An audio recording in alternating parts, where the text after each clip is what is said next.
Greetings, everyone, and welcome to another episode of the Critical Podcast. My name is Jimmy Good, and I'm your host, and joining me this week is my go-to podcast compadre, Mr. Levi Fletcher. Levi, how's it going, buddy? Heyo. It's going heyo? It's going... Heyo. He's feeling good. He's coming off a second view of Ant-Man. He's just feeling the top of the world here.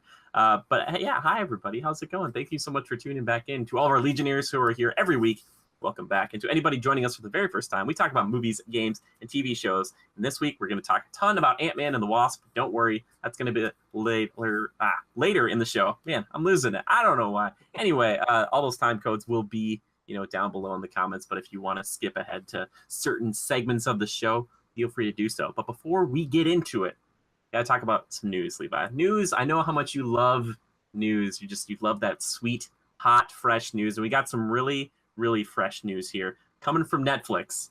Levi, you a big Netflix fan, by the way? Binger. Certified Binger. Excellent. So, listen to this. Sounds like creator of the Avatar: The Last Airbender, at least one of them, Aaron, his last name, I don't know how to say this. It's like Ehaz? He's Ehaszz. I don't know how to say that. And Justin Richmond, they are working on an animated epic called The Dragon Prince. And here's a little synopsis of the story. It tells the tale of two human princes who forge an unlikely bond with the elfin assassin sent to kill them, embarking on an epic quest to bring peace to their warring lands. I thought that's pretty cool. Now, Levi, we talked about this a little bit before the show. You've seen the first book of Avatar: The Last Airbender, is that correct? Mm-hmm. And you never watched any other Avatar stuff at all? Bits and pieces. I've seen some fights on YouTube. Yeah, you've seen it. Okay. So what was it for you that didn't hook you the same way? Or were you just, like you'd said, maybe you got back into Naruto, maybe you just were into other actual full anime? Yeah, I just got distracted. Yeah. Yeah. And I felt like the movie just really did it for me. So it hurts so bad. You're killing me. The movie Who Must Not Be Named. No, I wouldn't really say not hooked because I really appreciate Avatar. I just need to watch it. I just need to get in and watch it, yo. Yeah, I think that's probably a good thing to do. But I would recommend you do it because it's really good. It's the closest thing to one of the more modern Western. I mean, not that Western anime is really a thing, but the closest thing you can get. It's kind of it started off as a kid's cartoon that morphs into something better. And I'd say the first book is easily the worst or the weakest of all of them. Mm-hmm. So if you start into second season, or that second book, I think you would enjoy it a bit more. It gets much more serious and a lot more interesting, I think. But the reason I wanted to talk about that is because it's a pretty prolific series here in the West and people love that. And having this new series coming with the potential backing of what people loved in the past for Avatar could be something really cool. Now we only get one picture here. It's this picture of this big dragon and the two princes, presumably, and this elfin assassin, who I'm guessing is probably the person off to the right with the white hair, maybe with the horns. But I think the art style could really be cool. The thing is, it's hard to judge animation based on one picture. You look at a Naruto and you take one image of it and it's not really completely indicative of how it'll look, maybe. But I'm interested to see this in action. And my question to you is, now that you know this and the heritage here, are you thinking about checking this out at all when it shows up? Is Avatar on Netflix? Oh, I don't think Avatar is, but I mean this. I mean the epic. I mean, if they brought the original series to Netflix so I could watch it all, I probably would watch it. I'm not sure. It might be on Hulu. I thought it was on something. It's really good. It's really good. I bet it's on Plex. I can check it out. Yeah. I know Brittany really likes it, so yeah. If it doesn't star Appa, Yep. I'm not a big fan. Okay. Actually, there's an episode that's split. Oh, there's a full episode devoted to Appa in book 2, I think it is. And it's actually pretty interesting. I need to start watching it. Yeah, it's good. Okay, here's why I like Appa. Okay, he makes for a cute plushie. Yep, true. He's got a cute plushie that I can buy. Yep. I just like him. Yep. That's what I thought you were coming up with a list and you're he makes for a cute plushie. End of story. It's like Stitch. You're I love Stitch. He makes a cute plushie. Done. No, Appa's great. Yeah. Also, he looks terrifying in that live action film. He's very scary. I've seen a screenshot of it. I was like, oh, that's a weird direction. I have never felt more anger in my life. I was shaking in the theaters. Anyway, I'm excited for this, The Dragon Prince. We don't have a release date yet. but apparently we're going to get more information at it from San Diego Comic-Con coming in July 21st. So I really want to know more about this because some of Netflix's anime offerings, or kind of, animated offerings, I should say, have been pretty cool. So I'm interested. I'm cautiously optimistic about this one. Yeah. All right, Levi. I'm down to give it a shot. You're down to give it a shot? Okay, cool. As long as you're down to give it a shot, then I feel like I've won a little bit here. Just a smidge. Okay, I know you're not the biggest Spawn fan. I know Joe would probably be the guy to talk to about this, but I wanted to mention it briefly. It sounds like Jeremy Renner is now attached to the Spawn film, working as Twitch Williams, which is kind of like, think of like the Commissioner Gordon to the Batman. This is like Twitch Williams to Spawn. So Jeremy Renner is going to play that against, Jamie Foxx. So apparently he's more of like, I think Todd McFarlane kind of said he's more like the Sir Lancelot to the King Arthur that is Spawn, or kind of the brain to the brawn. What do you think about Jeremy Renner being kind of like the smart detective guy? Do you think that fits? I feel like it's a good, choice. Sure. I mean, I don't know. I just saw him in Tag, so it's weird to see him now in anything else. Sure. So as like this funny, goofy guy that runs around, but sure. I don't know much about Spawn. What do you like about Spawn? So tell me a few things that are your, Yeah. So, I mean, like a lot of people kind of go off of like that weird movie. And, for me, it's not so much like the movie, or I even tried watching like the HBO animated series of it, which was kind of weird as well. I just like the look of Spawn. I like his power set a lot. He kind of fits into that Ghost Rider vibe for me, where I don't necessarily love like the rogues gallery or like necessarily a ton of the story that's around these characters. It's just the characters themselves. And that's why I'm interested in it. Like Jeremy Renner being cast, I think is good because it kind of brings a little more star power to this film that would kind of be considered to be more of a budget film. So I think getting him kind of makes it seem a little more legitimate. Yeah. But I just like Spawn because of, like I said, those reasons before, and I would love to see him get that treatment. He's kind of in that Darth Vader role for me, where I've always felt like they've been a little limited in the past with like their special effects, and I think nowadays you could really go insane with what Spawn could do, and that's why I'm excited about it. Like that would be really cool to me. I googled Spawn, and the first thing that came up was Spawn versus Batman. Yeah. I love Batman. There's just no way. I'm sorry. Like, I know Batman's thing is to win every fight, but Spawn is just like, he is insanely powerful. Like, it's just ridiculous. Yeah, but I thought if I was like a superhero aficionado, what would you tell me about the character that makes him like cool? Oh, these are like what are some of his kit that you're like really down for? Okay, well, let me see if I can remember this. He's really okay. He's like ex Special Forces to start off with, so he's got like kind of Captain America kit before he has like any super soldier serum. But after he gets betrayed by his other buddies and sent to hell and betrayed again to become a Hellspawn, he gets all these abilities. He can like teleport, he can shoot like ectoplasmal bolts or something like that. He can like use his cape in like a bunch of different ways. They're like he can make weapons. He can like, I think he can maybe even summon weapons. I have to research this. Like he has like an axe and stuff. Bunch of like gun training and stuff that he had like back before when he was in the CIA, but then he can like use as Spawn. Super strong, super fast. Just could like, he's just got like a whole mix of powers, like almost every kind of creepy power you can think of he has. And that is interesting to me because I like having a hero that looks a hell of a lot like a villain. There's something really cool to me about that, because like you want like your hero, typically your stereotypical ones are like the Superman who's like, no, I'm here to save you, and like, you know, big and bright and wonderful. But then like Spawn is like the guy who's in the alleyway and is like not going to take you to prison. He's going to rip you in half. Like he's going to kill you on the spot. Like, and that is something like a Punisher. Kind of like a Punisher. Yeah, I was just thinking that it's very much like you're not going to prison. Like he's gonna maim you and destroy you. And yeah, and I just think there's something really cool about that. And his design alone, I think it's just really exceptional. I think it's really, really cool. But then again, like you think when you hear me talk about stuff, I love design, like the Darksiders franchise and like that kind of comic book edge to everything. And that's why I love like that world so much. One of the reasons. So yeah, Spawn, that's what I would say is why I love him. So hopefully you can love him now a little bit too. We just have to see this. I'm interested, yeah. And this is weird. So Todd McFarlane says Spawn won't speak in movie reboot. What does that mean? Really? Oh, yeah. I don't. Maybe he won't. Jamie Foxx. Does he not speak in the original movie? No, he does speak, and he does speak in the cartoon show. He's actually voiced by the same guy who did Goliath from Gargoyles, I think, in the TV show. Yeah, he usually talks, but maybe they'll just have him like not talk, and then like it'll be kind of like a Deadpool type thing because he kind of looks like Wade, Wade Wilson with like kind of the messed up face when he takes like the mask off of himself. So I don't know if that means like when he is all ready to go and fight, he's not going to like talk at all. Oh, okay, like in character, yeah. Yeah, which would be pretty neat because it'd be scary, and then they're like talking and yelling at him, and he's just like not saying. And they're comparing it to like what Jaws is to like the shark to Jaws.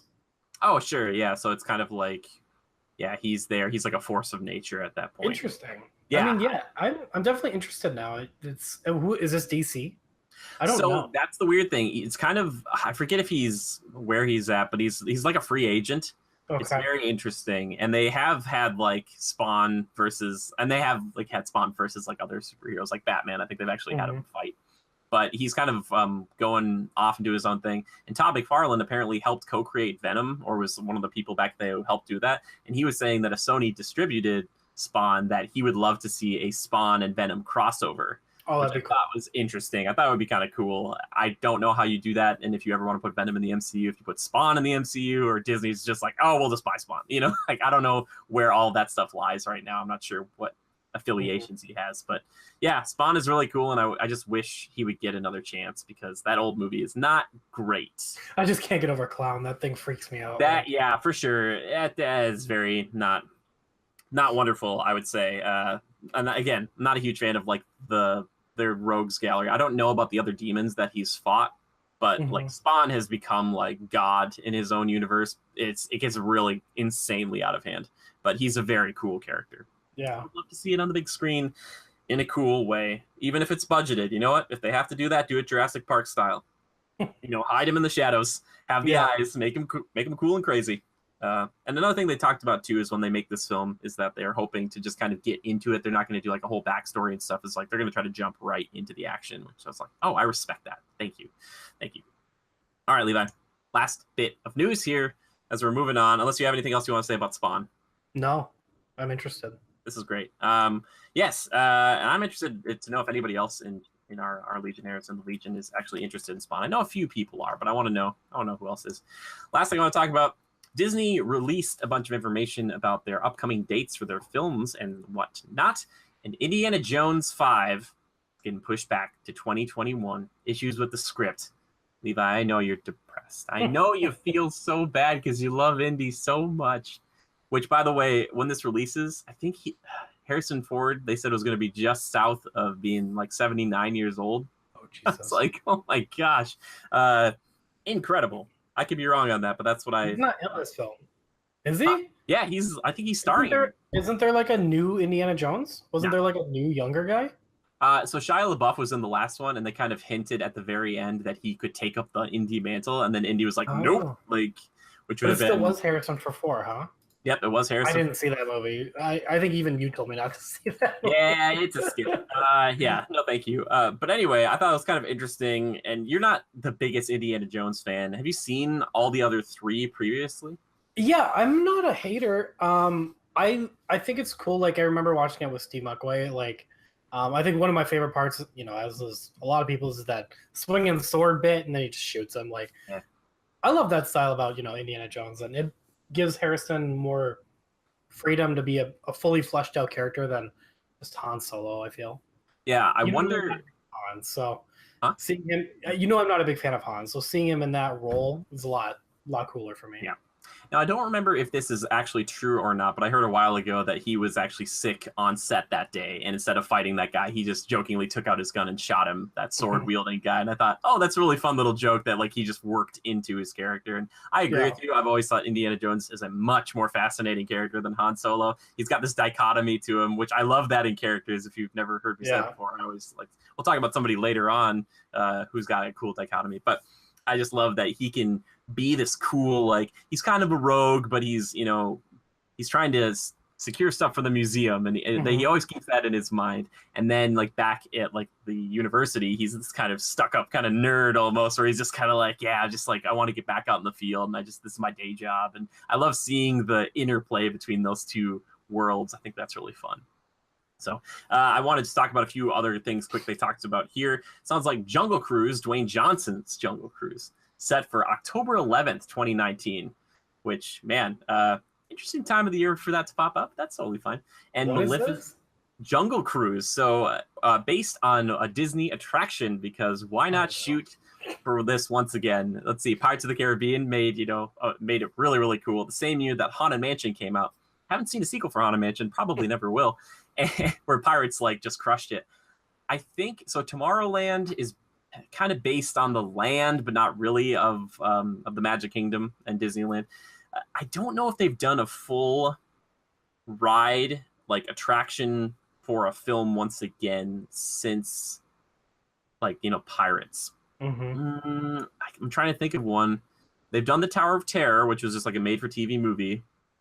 But anyway, so Jungle Cruise. Now, if people who aren't familiar with the Jungle Cruise, and Levi, you're going to be more familiar with it. I'm not going to spoil too much for you guys, but basically back in the day, Disney wanted to create a ride where people could go through the jungle on a boat and see live animals. He wanted them to be able to see them in the park. However, back in the 50s and 60s, when they were working on this and Jungle Cruise came out, they had to do audio animatronics because it was like, how are we going to get animals to be chilling out by the riverbanks all day, every day? So see like Jurassic Park happen. Exactly. Yeah, exactly.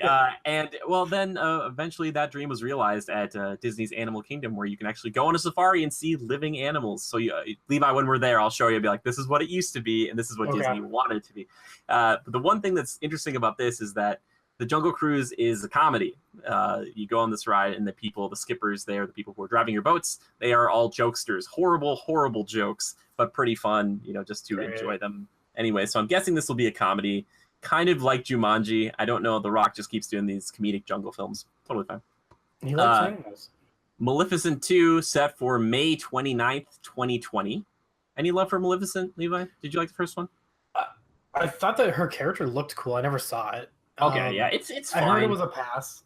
So. It's fine. It's just, the three fairies, the good fairies, are horrible. They're, but she's all right. Weirdly, I have two older sisters, and one of them reminds me so much of her. Amanda, when did you say, Levi? Like very Maleficent, and the way she talks in this movie is very much like my sister. So when I watch, I'm just like, what am I like watching my sister here? I think it's cool that they're doing a film based on the villain. I think that's cool. Yeah, and it sounds like that was like a retelling of Sleeping Beauty from another perspective, where this will be a continuation and kind of moving past where Sleeping Beauty ended, which I think is interesting. I want them to kind of progress the story, because I'm always like, let's move the story forward, as opposed to be like, let's retell it from another perspective. It's like, come on, like, let's go. Like, I don't need to watch the Samwise edition to Lord of the Rings, and he's like, I'm so sad.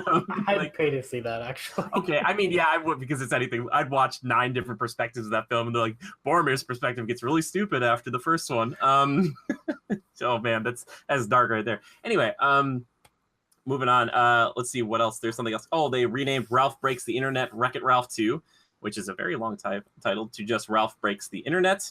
Did you see that one, Levi? Did you watch Wreck-It Ralph? I've seen bits and pieces of Wreck-It Ralph. Yep, I think I watched it on in the background one time when I was like playing WoW or something. It's okay. Yeah. I didn't see what the big, huge appeal was for it. I know a lot of people are like, oh, Wreck-It Ralph 2, and I'm like, meh. Yeah, I gotta watch it again. I wasn't necessarily blown away, but I think, again, it's in that weird space where it kind of wants to go after like you and I, who loved games when we started growing up, but we started more so like the N64 era. And it's like kind of attacking the people who were a little bit before that, with more of like the retro and like the arcades and all of that we kind of missed out on a little bit. So kind of like what Pixels was going for, but oh my god, yeah. Which, by the way, I'll never forgive Guardians of the Galaxy Volume 2 for their little major Pac-Man thing. I was like, I shouldn't be thinking about this right now. And then last but not least, Mary Poppins Returns, December 25th, 2018. I forgot that was coming out this year. So that's Disney's thing in December. I was like, what are they doing in December? Oh, it's Mary Poppins. Emily Blunt, who I think is also just a phenomenal actress. So I'm excited about that. Sounds like we have some Marvel stuff, though. We have one that that was originally slated for July 30th, 2021, but coming out on February 12th, 2021. I'm guessing, we'll see though. I don't know. I kind of made guesses about this in the past. Let's see. It's 2018. That would be enough time for Black Panther 2. I don't know if they would have it come out again in February. My thought for that is because Black Panther was such a success that they might move him to like a May slot. Like you put him at the beginning of a summer season, like in Avengers or something, and be like, yep, we respect this. And like, we know that it's going to do well enough now to put that there, because February seems to be the new kind of like trial grounds. Like that's where Deadpool was. And I think that's not a bad time of the year. There's no bad time of the year to kind of release a superhero film anymore, but yeah. And then it sounds like another live action Disney will be set to fill that original time slot, which I think would be July 30th, 2021. So yeah, we'll see. We'll see. Lots of movies coming. Just wanted to talk about it. Which of those are you the most excited about out of all of those, Indy 5 included? Black Panther 2. I'm really excited. Oh, well, we don't know it's Black Panther 2. It could be another Marvel film, but like, it's just me. I'm just guessing. I think would be really fun. Yeah. Yeah, I think I'd like this. I think I'd like to see Mary Poppins because I actually liked the first one. I thought it was like one of the best Disney films. It's one of the greatest. So. Yeah. We'll see. I feel like for me this year, it's going to be more like I fall in love with Christopher Robin. Like that was going to be the one that. Gosh, why do you have to say that? Yes, that looks so cute. And that's not one of the ones we talked about here, but it's one of those like live action, sequels to something that people loved. And I like that it's. I gotta say Winnie the Pooh. Love Winnie the Pooh.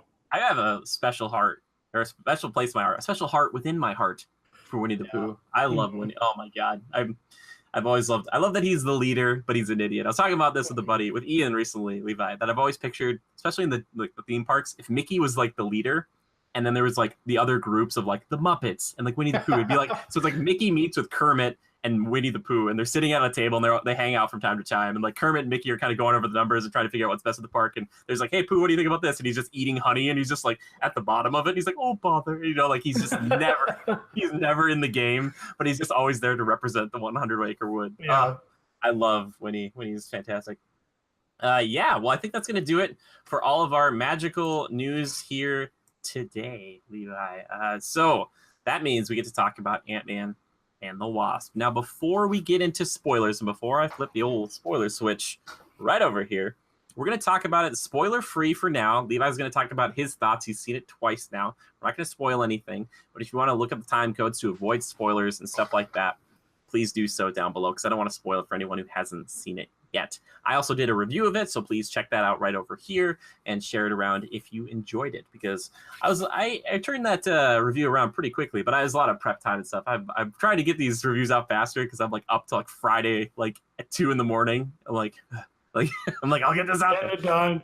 Yeah, so I hope you guys like that. I hope it helps some people make some decisions. So Ant-Man and the Wasp. Now, Levi, you said you didn't want to do the synopsis of it, so before we get into that, and I'll give a brief like spoiler-free plot synopsis as I'm on to do, I want to talk about numbers because I like to talk about this a little bit. It's very interesting to me. I keep this in mind that these are the box office opening weekend numbers, but it's not going to be shown in the I shouldn't just say United Kingdom, but Europe until like August, like the beginning of August, because of the World Cup. They pushed some stuff off in the past because of this, because you kind of send a film to die that way.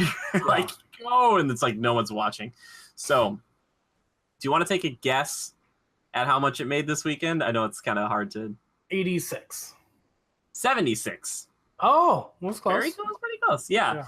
Apparently, so it made almost 20 million more than the predecessor. The first one made 57.2 million. Mm-hmm. And that one was just above the worst one, the lowest debut they've ever had, which is 55.4 million.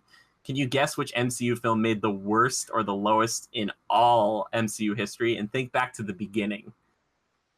Was it? Oh, it wasn't Doctor Strange. No, it wasn't Doctor Strange. Really? Was it Thor 2? Nope. The very beginning. Think about the very beginning. Like the first Captain America. No. Nope. What? Thor? Nope. Thor? Not Iron Man. Nope. Oh, no way. What am I missing? Hulk? Yes. Oh, Hulk did really bad with Edward Hulk, Norton. I think, yeah, Wow. Hulk came out the same year, I think, as that first Iron Man. Because I think it was like Yeah, Hulk came out in like June, mm-hmm. and then Iron Man came out in like May or Yeah, April or because they something. thought that Hulk was going to do better, so they're like, "Oh, we'll put it more of a summer blockbuster." People were like, "No, dude, Iron Man's where it's Maybe. at." Well, yeah, that's when like May was like the big. Anyway, yeah. So Hulk made 55.4 million. So Ant-Man had an increase about 25% over its predecessor, which comparatively to these other sequels, it did like percentage-wise a bit better, but it didn't do as well as these other ones. Like Iron Man 2 is like 128 million versus the first Iron Man, which was 98.6 million. So the first one they ever did, I think that one it did really well. Thor: The Dark World made 85.7 million, Levi. Yeah. 80, yeah, which that's better than the 65.7 million the original Thor made. So I thought that was kind of interesting that they kind of jump up by like a quarter. It's like, but again, you look at the Wasp, their Ant-Man and the Wasp making 76 million, but that still isn't as good.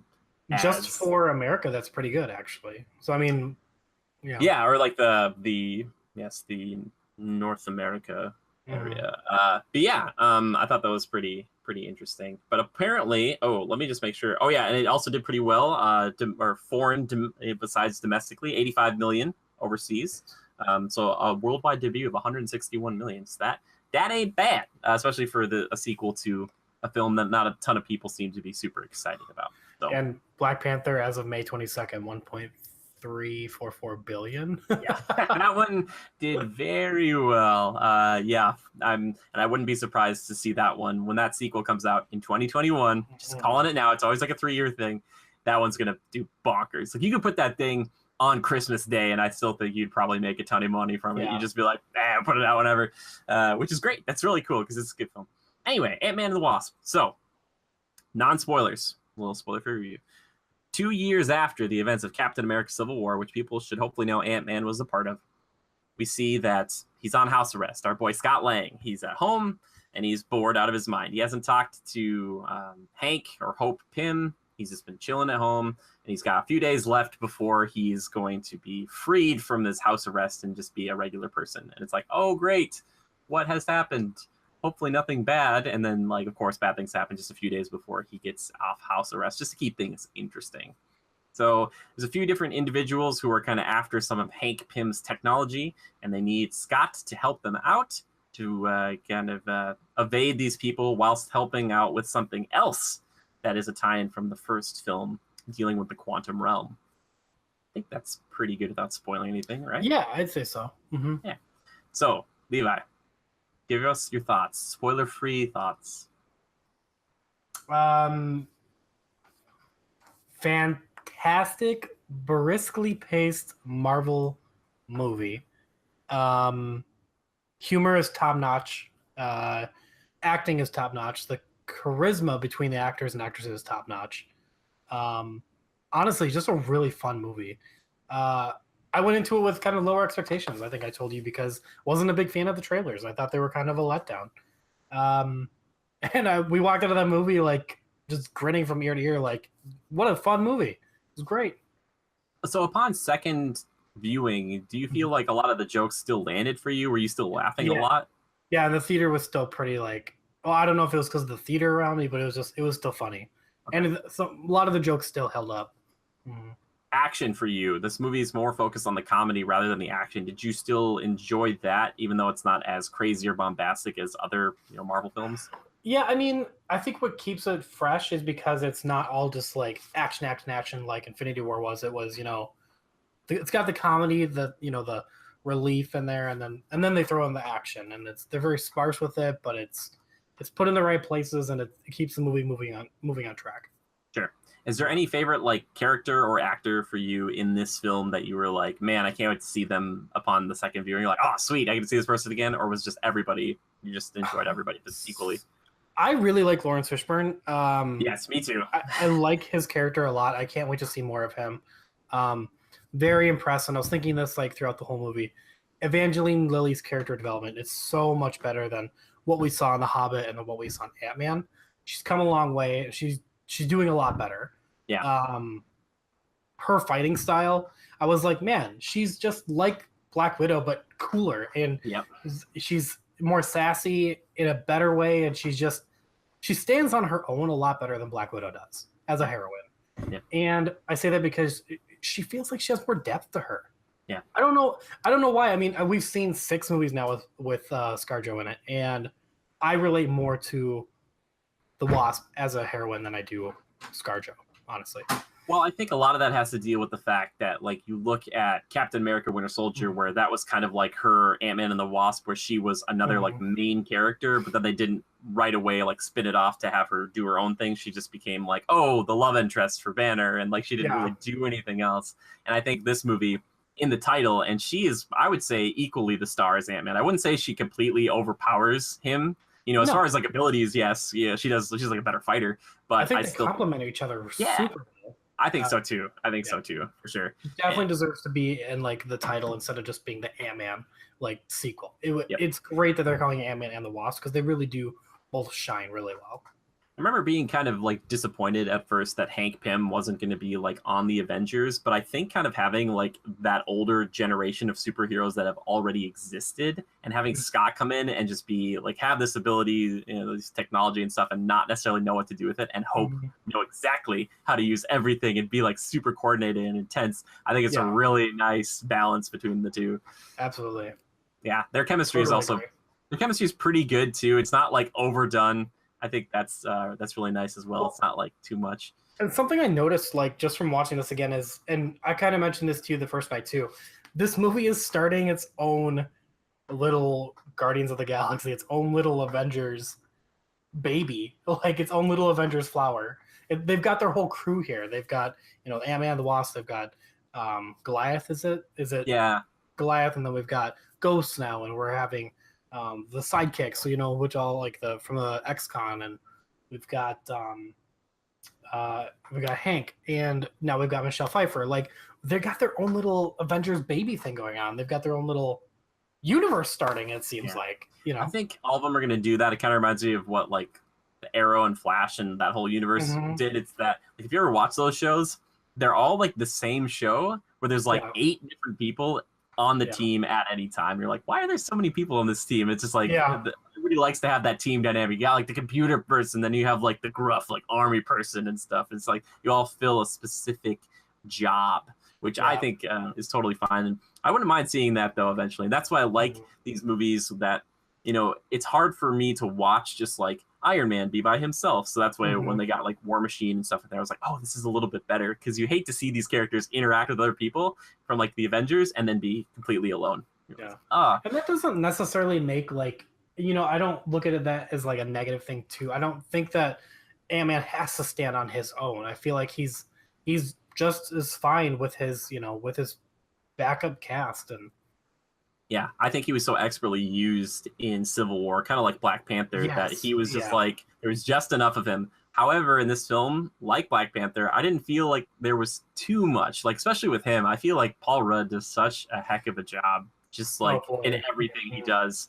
And there is like one scene we'll talk about specifically that I absolutely adored. Well, 2 that I was just like, wow, this is such a good scene. And he's so good. Like, he doesn't overplay it. He's just like the likable guy who's your neighbor, and he's kind of quirky. Like, that's Paul Rudd. Yeah, I mean, the way I look at Ant-Man, his character is almost the Deadpool of this series. And what I mean by that is like, he almost, for a split second, almost takes you out of the the superhero world.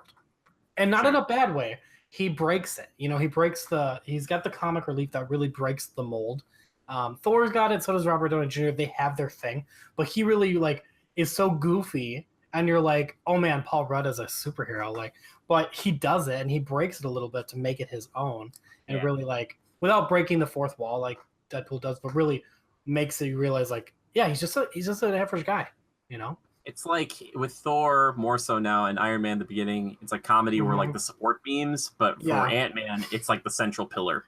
Like that is what he's based around. Everything's based around comedy. His fighting style, just the way he communicates with everybody, everything he does is funny. Whereas like Iron Man will like throw like a mean jab at you, or Thor nowadays will kind of throw like a little quip here and there. But their things are much more like, oh, Iron Man's like tech based and he's very intelligent and he has all this other stuff. And Thor's like, I'm a god, but I am learning to be like a regular person. Whereas Ant-Man's like, or Scott Lang, I was always a regular weirdo.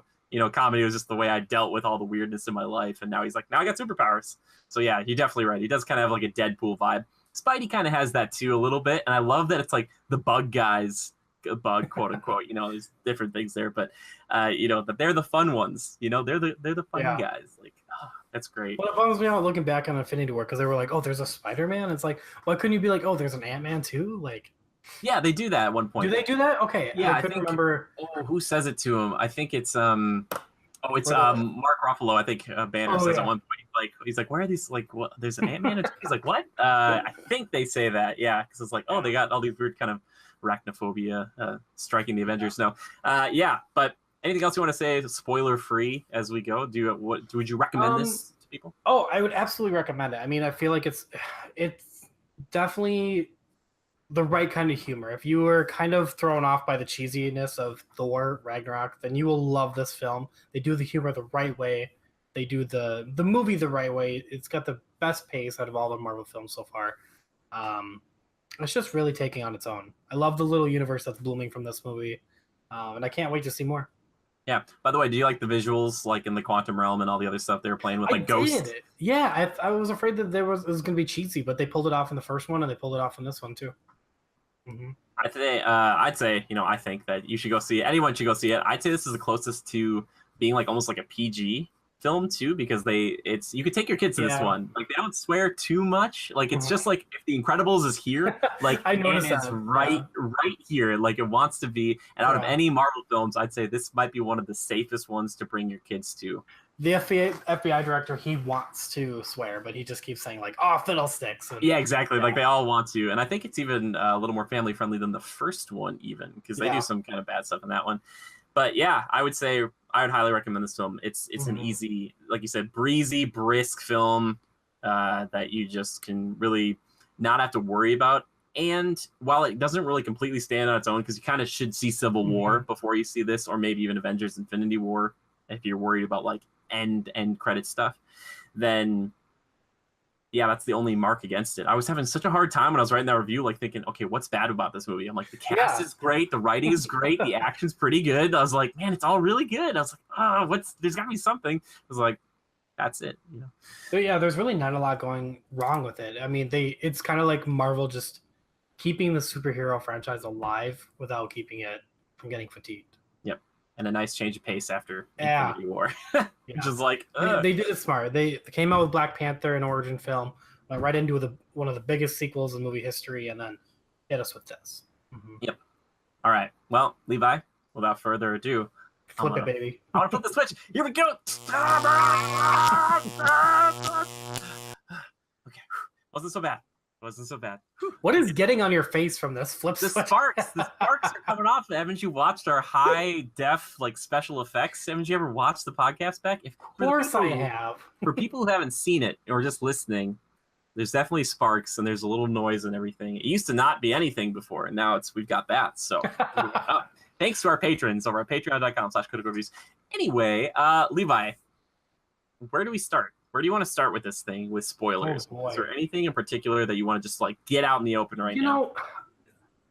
This movie actually doesn't have a ton of spoilers. Okay, nothing that you really don't see in the credits or in the trailer, I should say. The biggest spoilers, as everybody's going to be talking about, the ending. I mean, Michelle Pfeiffer. Yeah, Michelle Pfeiffer. Coming out of nowhere. Did you think that she was going to be a villain? For a split second, were you like, is she going to be like changed now? Or she's going to be weird? Yeah, so people were saying that, so for people who don't know what we're talking about, Michelle Pfeiffer plays, is it Janet Van Dyne? I think that's who it's. Yep. Hope's mom. Yeah, and Hank's wife from way back in the day. So back in, I think, the 80s, they disarmed the missile, and she had to go to the quantum realm basically to destroy this thing. She had to shrink down so small. She's stuck there for like 30 years or whatever. So they eventually find her because Scott has a dream about her because they open the quantum realm for a moment, and somewhere far away, Scott's like, oh, he has this vision. He sees, through her eyes, like back in the past, like some hide and seek that she had played with Hope. I thought, when they rescued her and you see her there and she kind of talks eventually about evolution after they saved her and she kind of heals one of the main antagonists. I don't want to call Ghost like a villain because she's more like an antagonist. she heals her of like this weird distortion problem that she has. That's why she has all these powers, like the phasing powers. And she talks about like, you know, it's all like evolution and all this stuff. And you're right. There was a moment there was like, is she gonna be like weirdly different now, where she's like, you know, talking and weird. I thought that tonight too, as I was watching it again for the second time. When she's like, you know, this place changes you. It's like you evolve, you know.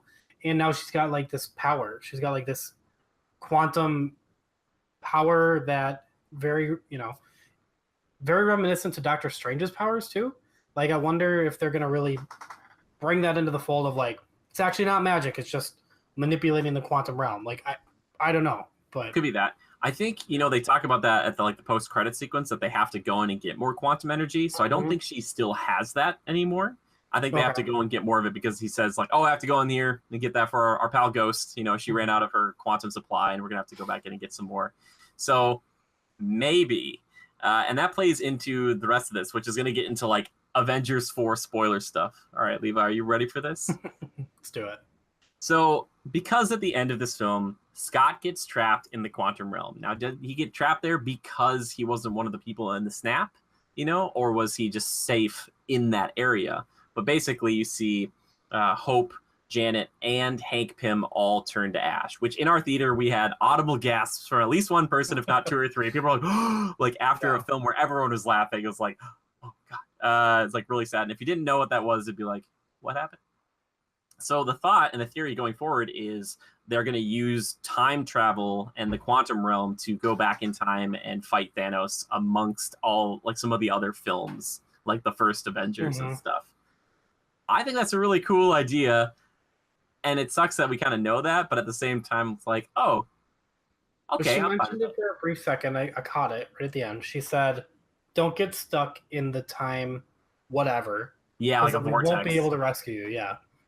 So there's a couple of different like webs that I see happening from this film. I mean, this in itself and like sparked a whole bunch of other stuff, and people, it's very subtle. I think that's what I love about it, is like this could be the explanation, like I said, to Doctor Strange's powers, to that whole thing. Are they tapping into this quantum, you know, realm?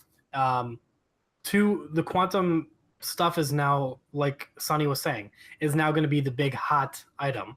So as we move forward in, you know, the Marvel phase is here, is that going to be like something that people are going to go after? Is that how technology is going to go? There's just so many different like things that could happen from this.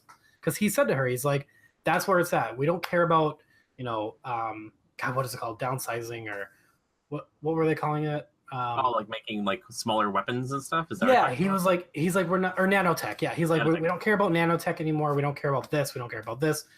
Quantum, you know, what do they call it? Quantum physics, quantum mechanics. Quantum mechanics. They put that at the front of everything, and that's a joke in the film. But I feel like that could be a big spark to the next phase of MCU. It's like, and then, well, we're not gonna have Iron Man, but he could tap into this too, and yeah. And that's briefly mentioned there, Sonny, kind of like the main villain, kind of like a weapons dealer that's trying to get some of Hank Pym's tech in his laboratory and stuff. But yeah, that's a good point, man. And that's cool that, like, you're right, it's kind of subtle and that it could be a big deal. I think it's going to play a huge part, you know, going forward, at least with the Avengers, because it'd be so hard for a lot of people to harness, you know, that energy. It would be very difficult because you need to have the know-how and the tech, which I found out, and I looked, I don't know if you saw it this time. Apparently, Hank Pym's lab is built out of some interesting stuff, like giant Legos. There's a giant Duracell battery. There's like a bunch of things in there, because it's not, I think, was it Peyton Reed or Kevin Feige? One of them said this. Or was it? Maybe it was Evangeline Lilly. Somebody said that basically Hank Pym is not Tony Stark. He's not going to make everything shiny and perfect. He's just going to take whatever he can get to kind of cobble together and make his own lab, which I thought was really cool. I was like, I wish you could have shown us more of that. And like, oh yeah, there's like, but they didn't focus on it. There's like, there's a battery over there. Because what we saw was like server racks that looked nice. And we saw like a lab that actually, for the most part, looked nice. Yeah, I thought it looked really cool too. That was a cool set. Let's see, who should we talk about next? Ghost. Do you think Miss what is her? I forget her name. Common. She. What did you think of her?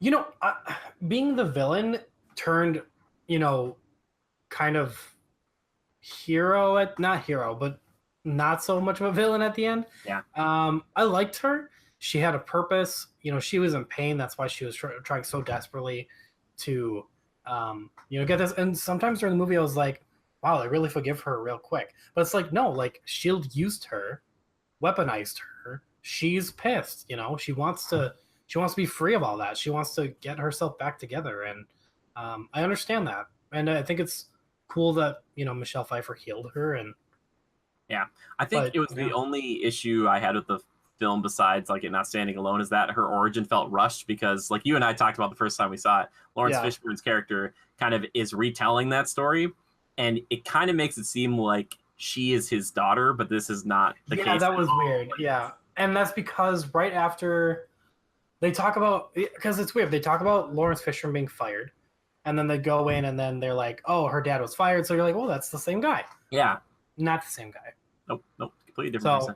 But yeah. Nonetheless, I liked her character. I thought that she was a pretty different kind of actress for the MCU. Kind of kooky. She's a little. She kind of reminds me of Callisto a little bit. Of who? Callisto. Calypso.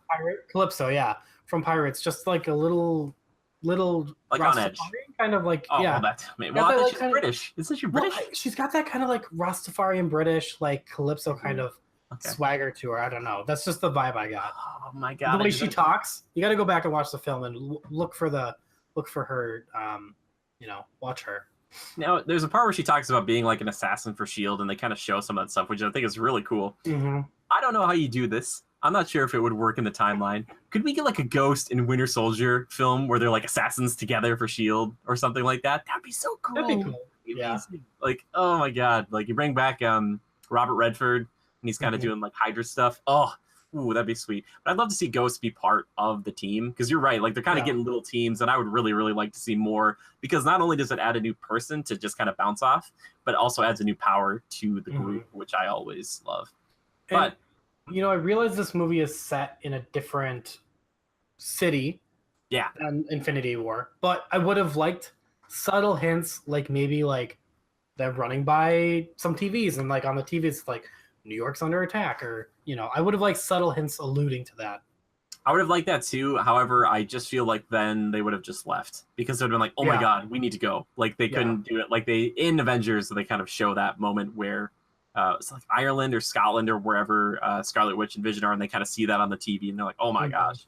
So yeah, that would have been nice. But the kind of the ending with that, and then showing that second end scene where it's like the emergency broadcast is going, and there's the ant playing the drums and stuff, but it's like really quiet. It's like, oh my gosh, like it's really scary. It's like, It's a weird change of pace from the movie you just saw. You're just like really brought back down to earth, and you're like, oh shit. Which is good. I thought it was really good, because the comedy, like we said, I really don't feel like there was one scene that wasn't funny. There was something really funny in every scene, and even the side characters got a lot of really good jokes. One that I really, really loved, and you've seen it twice. Michael Pena, Michael Pena, but I'm talking about his Russian buddy or whatever. The one he's talking about, funny. Baba Yaga, and then he's like, the first time he does it, he's talking about like, do you know Baba Yaga? And then he like looks at Michael Douglas at Hank Pym. He's like, do you know Baba Yaga? Like as if he's like accusing him. Yes, I love how multiple times people will ask Michael Douglas something, and he won't respond. He'll just look at them funny. Yeah, I noticed that it happens a couple times in this film now. And I love that later on when she shows up, he's like, Baba Yaga, Baba Yaga, or he's like starts singing like the little Baba Yaga song. It's like, what a great little through line for people who've really been paying attention. It's like, but they're all really good. Like that ex-con group is like a really good, diverse, like funny thing. And they didn't overplay the Michael Pena talking fast synopsis thing. They did that twice in the first film. They only did it once this time, which I thought, good on you, man. Good on you, yeah. Good little Stanley cameo, kind of joking about his past in the 60s. I like that. But yeah, we didn't. How did you feel about Michael Douglas's character? I like Hank Pym. I like Michael Douglas. I think he's a really good actor. For some odd reason, I don't think he was as impactful this time, but I think they used a lot of the good play between him and Paul Rudd in the trailers. Like the whole, his probably best line might be the whole like, oh, Scott says to him, oh, you have wings and blasters? You probably didn't have that when you made my suit. And he's like, yes, I did. Like that would have been really good the first time. And like, oh, that's why he doesn't give himself those things even in the past. Who knows? I don't know. There's something about like his character that I really do like, and I kind of noticed subtleties throughout the film that I was like, I like Michael Douglas. I like his character. I like crotchety, Hank Pym, and his crabbiness. But then when he breaks down, when he finally sees his wife, is like, yeah, like, okay. So 2 scenes I want to talk about. First scene when, and they don't really explain this. They don't need to. The moment that Scott Lang gets overtaken by Janet Van Dyne, he's walking around as her, and like her mind is in his body. So it's Paul Rudd playing Michelle Pfeiffer basically. And I think that scene is just lovely because he does such a good job of making you think that like she is in his body, in his mind, that you're like, oh yeah, I get this. It's ridiculous. But it's also really weird because like, you know, they have these moments with like Hank and Hope where it's like, Mom, and he's like, oh darling, you know, like that. He's like, you know, caressing a face or holding a hand or something. And then when it stops, he's like holding Hank's hand and he's like, what happened? What or he's doing? Like, you know, I really like that scene. Did you enjoy that one? I loved it. Again, tonight, I thought that was hilarious, and Doug was cracking up too. It's just, Paul Rudd does such a good job, like, doing whatever is asked of him to do, honestly. Yes. That scene really stands out to me, and then the one where they go to get the old suit that he has in his little trophy that he was given by his daughter that said "World's Best Grandma," which is wonderful, but he accidentally has got like a shrinking problem with the suit, and so he looks like maybe like a 4-year-old or something in this elementary school, or in this big hoodie. They pulled that off so well. That whole sequence is just like him walking around is just I can't even watch. It's too good. It's so good. And the music that goes along with it, like, burr, burr, burr, burr, like it's just like and just perfect. He grows to like a massive size in a closet, and then he shrinks down or whatever, and then, you know, there's Wasp, you know, Hope making fun of him like, oh, if only Cap could see you now, like, it's just so like, and that kind of resentment, they do kind of play to it a few times where they talk about like, oh, if, you know, Hope, would she have come, you know, to help out in Civil War? And she says, like, you know, the one thing I do know is that you wouldn't have been caught. And she kind of holds that over him. And I like that they get angry at him. There are repercussions. It's not just like the whole team was like, yeah, you should go to Leipzig and go blow some stuff up. It's like, nope, I don't even know how they recruited him. You know, like the Falcon show up. He's like, hey, you got to help our country. And he's like, So, but I love those sequences. And they aren't the action sequences. The action sequences, I think, are good. I think a lot of them are in the trailers, though, like watching Wasp fight in the kitchen. Wouldn't you say that might be like the best one? Yeah, that's cool. Kind of had like a Quicksilver vibe to it for some reason. I don't know. Yeah, no, total. Well, I mean, that Quicksilver scene was in a kitchen too. So. I love how seamlessly she goes from just like, she's just got a master of her power, and she knows how to use it. I love it. She can shrink and then like kick someone. Like, just that's why I just like her so much more than Black Widow, because she owns it. You know. Yep, and it's like immediate too. Like she always wanted this, and she just never had it until like the end of the last movie. She gets the suit, and it's like, oh, now she's like. If we phase out more Black Widow and we get more, you know, Hope Van Dyne, I'm all for it. Yes, I think so too. I think I want her to be a mainstay Avenger. Like, I think she's, and her fighting style, like you said, is so cool to see all the stuff she can do, but also combined with like all the martial arts of a Black Widow. It's like she's just better. Like we're gonna see some cool things for Infinity War 2. We really are. Yeah. I don't find her as annoying. Like I remember thinking like back in the Hobbit films, like, her character just. It was just written poorly, and she's just there because they forced that in with like a love triangle. But here she's just like, I'm a badass lady who doesn't. She was shot after, wasn't she?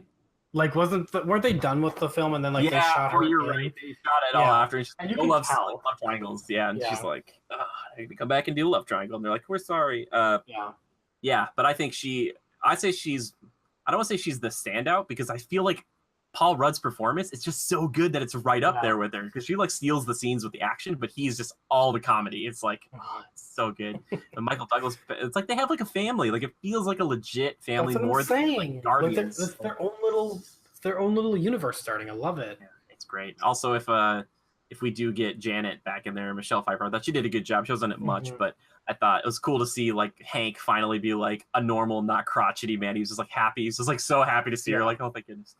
I don't think we'll see, moving forward, I don't think we'll see a lot of Hank and Janet. I feel like we'll see him as like more smaller cameos, but I feel like we're going to see a lot more Paul and like, Hope just really like kicking ass and working together. I think Michael Douglas, they could kill Hank in the next one, like kill, Oh, yikes. Yeah. I mean, maybe. But also their de-aging tech, which they have in the first one, they have in this one too, with him and Michelle Pfeiffer. So nuts. Freaking flawless. Like I'm staring at him like, how did you how did you do it? Like, it's like Michael Douglas will be starring in films 50 years from now because they'll just be like, yep, we just made it work. Yeah, that's like he'll be dead, but they'll just be like still cranking him out. You mentioned Lawrence Fishburne. I don't think we're ever gonna get to see him really more modern day. They might do a flashback to do like Goliath stuff, but again, he's somebody I wanted to mention. Like you said, he's fantastic. I think he's wonderful. I think the last time I saw him was John Wick Volume 2 or Chapter 2, and he's so weird in that one. This is just like classic Lawrence Fishburne, and I like that his character, like you think, oh, is he going to be a villain? But he even says to this ghost person, which he's helping, he kind of says to her, hey, you know what? If you're going to start hurting people, I'm out. Like, kids. If you start hurting children, like if you're going to hurt Scott Lang's kid to get with I really love it. He's obligated to help her, but at the same time, he's like, I'm still a good person. Yeah. And I liked that. There was a lot of little kind of twists with this film. They were like, hey, he's actually kind of a bad guy. And then you're like, oh, he's not that bad of a bad guy, Yeah, the question is, did Hank Pym actually steal like some of his work and get him kicked out or whatever? Like, and they never really fully address it. Like, because Hank Pym is always kind of like kind of bad in every version you see him in. So I thought that was fascinating. But I love that they go to find him later on, and he's sitting there and he says like, I haven't seen that man in 30 years. And they're like, he's like, and Hank never denies the allegations that people are he never does. He's just like, I'm old, I did what I did. I would love to see, and I don't know if they would ever do it, and they hint at it in the first Ant-Man, but I would love to see SHIELD heyday with him and Tony Stark's dad being like the head honchos in SHIELD and just like butting heads and all that stuff. I just think it'd be really cool. Like, I love that. Do you think we'll see that in Captain Marvel? We could. Oh yeah, that's the thing. Is there's a chance that he might be. Oh, Levi, you're so right. He might be in that. Oh, I'd love to see young Michael Douglas again be in that movie. That would be nice to see, like young Stark and young, just all going at it. Like, what's his dad's first name? I keep forgetting. Howard. Howard's. Thank you, Levi. Look at you, killing it, dude. Oh my god, and I love the guy who played like super young Howard Stark, but they couldn't do that for this because it'd be set in the 90s. Is that the darker hair, right? From like Captain America? One. Yep. Yeah. But I would love to see Howard Stark hanging out and fighting with Hank Pym in the 90s with Captain Marvel. Even like little cameos, man, would be, oh boy, dude, get me excited. That'd be so good. Oh man, I'm excited about that. I'm just saying, like, I'm really, really, really excited for the direction that we are going with for Marvel moving forward. We're getting rid of some characters that just honestly we're getting kind of a little dusty. I'm okay. I couldn't think about it before, but I'm okay now phasing out Iron Man. I'm okay now phasing out, Thor. I'd love to see more like the Hulk, just because we never got a traditional Hulk film that was actual. Yeah, exactly. With like Mark Ruffalo. Yeah. And I feel like these new characters can really stand on their own and just keep the fucking spirit alive. I mean, we've got Black Panther now killing it, Doctor Strange, we've got Ant-Man, we've got the Wasp. I mean, these guys don't need Iron Man anymore. They don't need them. They're going to be able to just keep this trucking right along. And like I said to you when I got out of the theater, if you had like kind of Cap, Thor, and Iron Man as kind of your big three, especially like your trilogies for that first phase of Marvel, looking at like Ant-Man and Doctor Strange and maybe Black Panther, we'll see where that goes. But right now, Ant-Man for me, like, we got to see the second Doctor Strange, but like this, just like the feeling of the first one, carrying that into the second one, and I think this one is better than the first one. I personally enjoyed it more. I just think this might be like my new Cap trilogy, and I love the Captain America trilogy. I'm not saying this is better than that. It's just like for this next different. I'm like, it's just that good times feeling, and I love it. I love a tech-based hero. I love like the callbacks to the past, the history. Oh man, I really like this. It's just refreshing to me that like Marvel can keep it going. And I mean, knock on wood, I have a hard time feeling that they're gonna fuck up with something, but they've been doing so good so far. I think the interesting thing will be, what will Doctor Strange 2 be, and then also where does Ant-Man go from here? Like, what's the next villain? I like that they didn't just do it again. Like in Iron Man 2, like the villain, it was Whiplash, but then at the end he kind of had like the Iron Man suit. It's like, that's kind of boring. This one was like pretty different. I would like to see more of that. And one thing I kind of figured out during the film is when you see Lawrence Fishburne at first, he's giving that presentation to the class. He's like a professor. He's talking about molecules phasing in and out and being everywhere at the same time. I was thinking, oh man, I think he's going to be teamed up with Ghost. because he's like talking about all this stuff, and I was like, oh yeah, and I was like, yep, definitely is, because they kind of reveal him. I didn't think that at all. I was just like, oh, we're getting a little cameo of Lawrence Fishburne, and then we're done. Yeah, which I was like, man, if he was your professor, you're lucky. Yeah, which I forget his name in the film. I just call him Goliath. Yeah. And I mean, since we're theorizing, because you brought it up, do it, theorize. Doctor Strange 2 is going to be nuts. I hope so. And I feel like just from that scene in Infinity War where he like does the whole like like just like goes crazy. I feel like they're gonna take everything from the first one and Infinity War and just throw it out the window and just fucking go crazy with the second one. I feel like it's gonna be super interdimensional, and I feel like it's just gonna go nuts. I forget when Doctor Strange is set, because we know it's at least post 2012 because of the Avengers Tower scene in the skyline. So I'm hoping that whatever Doctor Strange 2 is, it's not in between that and Avengers 3. I hope it's after all the Avengers stuff, because I want to see him have all those powers. I don't need to see him gain them all. I'm like, just get to it, because I don't want the training thing. I'm like, we've had it. Let's just give him all the magic. Oh yeah, I think that because of Captain Marvel, like I feel like that's the last film we're gonna get that kind of harkens before. Yeah, I feel like everything moving forward is gonna be like, well, with Ant-Man now. Ant-Man was kind of the closer, and then like I feel like we're just gonna keep moving forward. Yeah. Yeah, I think the only one we might have to deal with is that Black Widow standalone. Oh, I hope that is that happening. Yeah, it's happening. Yeah. Get a Hope Van Dyne standalone. Yeah, well, Kevin Feige talked recently about that they're going to reveal like more female directors, but they're definitely having a female director, I think, direct not only Captain Marvel, but I think Black Widow as well, because they're met with like 70 directors or something. Yeah, I think that would be the last one. I mean, would you like to see a Wasp standalone? I would, but at the same time, I would just like that because I like her as a character and a moveset better than like say a Black Widow, or even I'm trying to think of like another, like I'd rather see Wasp over Falcon even. It's not just like, oh, ladies. It's like no. It's just that I like her more than Falcon. She's cool, personally. And I like her character and I like her acting. I think that she's getting a lot better with her characters, and I like it. Yeah. But at the same time, I feel like so much that's cool about her is the interplay between. If it were flipped and she was like the main character in Ant-Man, it'd be like, oh, do you want to see an Ant-Man standalone? I'd say like, well, I kind of just like him with the Wasp. But like, I want them to be a package, because I think we get a little bit of them comboing in this movie. But I would love to see them fighting together, like more, just like really trained, like they've been working together for years. Like that's what I want to see, like really cool combos. Well, my question for you here is, Ant-Man and the Wasp didn't have to top Infinity War. Okay? No. They didn't have to. But moving forward with sequels, do you feel like they're all going to be in an arms race to top Infinity War as far as like depth and like seriousness? Because it's hard to think of like watching Infinity War and then whatever we get in Infinity War 2, and then like Black Panther 2 is just going to be like him dealing like with Wakanda being open and that kind of thing. It's going to feel weird to pull it back and focus on that different stuff. I think that's a good point. You get where I'm going with that? Yeah.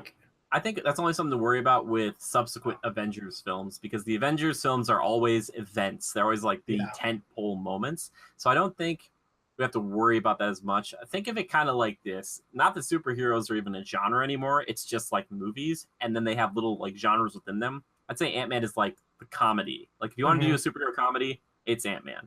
You know what I'm saying? Yeah. Like if you want to do a period piece, it's Captain America, the first Avenger. Yeah. So I don't think we need to worry about that. It's just that like the further you go down the line with other Avengers films, you have to make your threats just as big potentially, or just as meaningful as a Thanos, and have the characters to back that up after losing potentially Robert Downey Jr., Chris Evans, and Chris Hemsworth.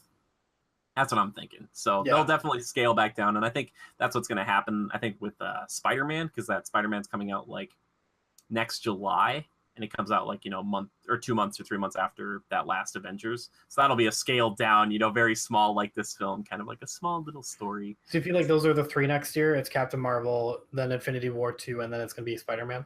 Yeah, and I don't remember if they have one in November. I feel like it's weird, like they have like all summer. I kind of like having a November, like a Doctor Strange or something there. I would love to get Doctor Strange 2 in November. Yeah. I forget when. I think they said there's definitely one coming. I'd be so surprised if they didn't keep doing trilogies for all these new characters. Yeah. Like there's no way they wouldn't. Like why wouldn't you?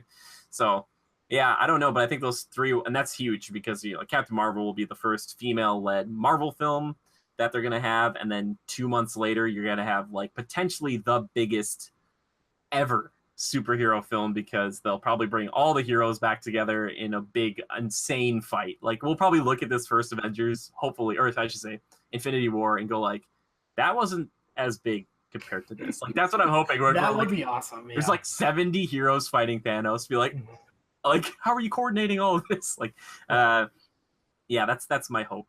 And then Spider-Man to follow that would just be like the new phase moving forward. So yeah, I don't know.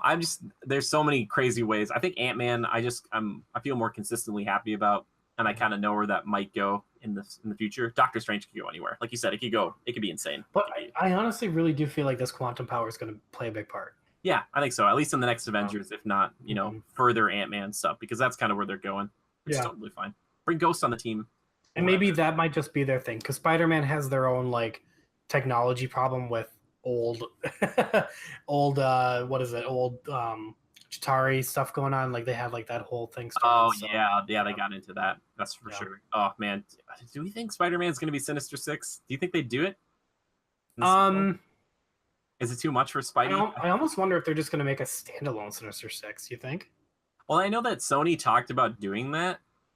I just don't know. Does he team up with Vulture? If it was Sinister Six next year, that's insane. That's a huge undertaking for Marvel in 1 year. Like we've got Captain Marvel, which is going to shatter expectations. We've got Infinity War 2, and then like if it is Sinister Six, this fucking done. I was gonna say that'd be the year. Like this year has been like a very amazing year for them too. Like Willem Dafoe comes back as Green Goblin. Oh god, they would never, but that'd be amazing. I'd be so happy. Like, yeah, please, guys. I know it's kind of late, but you guys can cast me as Harry Osborn. I'd be happy to be Peter's very young friend who turns into the Green Goblin eventually. We're gonna get like Michael Cera as like the next like. Oh my gosh, no. That would be. Yeah, I like frozen bananas, but I'd be like. Botched. Yeah, we'll see if Sony keeps going with their own like kind of spin-off Spideyverse too. I kind of want I want Venom to do well, but I also want Venom to like fail miserably. So they're just like, all right, I guess we're just. So they're just like done. Sell like Spidey back to Disney. That would be great. Thank you. Yeah. Anyway, Levi, can you give us a score out of 10? If like 10 was like have to see it immediately, it's the best film ever, or 0, just a 9. Talk about it. Okay. I give it a 9. Yeah, I was pretty impressed. Where would it rank? Just, and you don't have to like count them all out, but like, would you say this is in your top 10 Marvel films? I have to redo my ladder, but yes, it is definitely probably in my top 5. Whoa, top 5? Top 5. Dang. Yeah. I don't know if I put it there. There's been a lot of stuff that moved around in the past couple of years, because like, I'm just gonna be real about it since we're talking about it. None of the Thors are in my top anything. I know I was really generous with my Ragnarok review, and I do looking back on it, it's nice to say I do like Ragnarok. It's not horrible. It is what it is, its own thing. It's silly, it's its own thing, whatever. In no way, shape, or form is it a good movie compared to Ant-Man 2. Oh my gosh, shots fired. That's great. Some people are gonna listen to this and go like, you're totally wrong, man. Thor Ragnarok. Well, that's because like it was so overhyped. But honestly, like the characters are better, the story's better, I guess the action isn't necessarily better because Thor had just so much different action. Yeah, that's true. But it does its own thing for action. The charisma's better. I like those characters gelling together more than I like, say, Thor and Hulk and the Asgardian chick and Valkyrie, yeah. Whatever. Get out of here. So, yeah. Yeah, fair enough. I respect that. I'm not, I'm kind of a detractor of Thor Ragnarok, but I know why people love it, and I see why people love it. It's just that Thor, to me, if you're looking at, we're talking about kind of superheroes as the big, not just a genre. Thor Ragnarok decided it wanted to be a comedy when the other two Thors were not comedies. They're more like dramatic, and that was like, it's a comedy now. It's like if Ant-Man 3 became like super dour and dark, and like Scott Lang had lost everyone and he's just like really sad and drinking a lot, I'd be like You'd be like okay. It seems like a tonal shift in the wrong direction, everybody. So it's like, and I also don't want Ant-Man to turn into Guardians of the Galaxy, which I think Ragnarok totally did, where it's just like, let's play on this old synth music and let's have a goofy jam. No, I don't think we'll get that, but I wouldn't mind like a more, because like I said, they're growing their own little universe there. I'd like to see all those characters return and do something big together. One thing I thought that they were missing, though, I thought for sure Hawkeye was going to show up in this film. I thought for sure they were both going to be like, trapped dads at home, and they're like, he was going to call him up on the phone one time and be like, hey, what's going on? Yeah, I don't know why they didn't put Hawkeye in there. They're just saving Jeremy Renner for something else. I just thought for sure he'd show up, right? Am I crazy?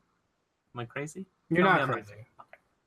I thought he was going to show up, man. I thought he was going to call him or something. Be like, what's it like? I did think too, but I feel like they're saving him for Captain Marvel. I feel like somehow he's going to show up in Captain Marvel. Maybe as like a SHIELD operative or something. I feel like his first days at SHIELD, maybe? I feel like it's so weird that they're really hyping him up this much. I just think it's because he was one of the original Avengers in this group, and like we just haven't seen him for the payoff is just going to have to be super big for that character, and I really hope they pull it off because they're hyping him up so much, being like one that's out. Maybe was it hyping up just because the fans you think are because we haven't seen him? Yeah, like the fans and like the directors keep saying like no Hawkeye, and like. And even there was even a movie theater that accidentally posted an Infinity War poster that had all of the Hawkeyes on it that a fan made. There was a movie theater that accidentally used that as like their Infinity War poster. Yeah, Hawkeye's okay. I feel like, again, Civil War, perfect usage of it. I'll be right back for 1 second. Okay. Levi's leaving me. Well, this means I get to just fully and, as much as I want to, I can say whatever I want. Which, by the way, just keep in mind, everybody, Thor Ragnarok, Levi's original review is a 9.8. He usually just get, like, what we're sitting in the theater, or he'll just lean over to me and be like, 10 out of 10. Like, 10 out of 10. It's like, oh, please, don't say that. Because, like, a 10 out of 10 to me is like Jurassic Park or Lord of the Rings. It's like, I digress, though. But anyway, you guys should go see this movie. I think it was really good. Like I said, you should go check out my review. Let me know what you think about it. Spoiler free. So if you made it to this point and you're like, okay, what is Jimmy like fully? If you want to give it a score. But really, I thought about this. Maybe we should just move into like you should go see it or you shouldn't. I think the numbers are still helpful, but I might put that as like a tag on some of the end of these things. Like, hey, you should go see this in theaters. I think it would be worth your time as opposed to being like, I'd wait on it. Like, maybe you can wait to stream it because a lot of these movies for me personally, they're movies that I'm like, you know what? I'd be okay waiting to stream that. Or I'll see a trailer for a movie and I'll be like, I cannot wait to stream that movie. I'm like, there we go. Like a Ready Player One. I'm like, can't wait to stream it. Yeah, which makes me think of Steven Spielberg, which honestly, has anyone seen anything recently by him that's really blown you away? I think Saving Private Ryan was the last true masterpiece. That's all I'm trying to say. I think Steven Spielberg's still really good. It's just that, like, I think about that.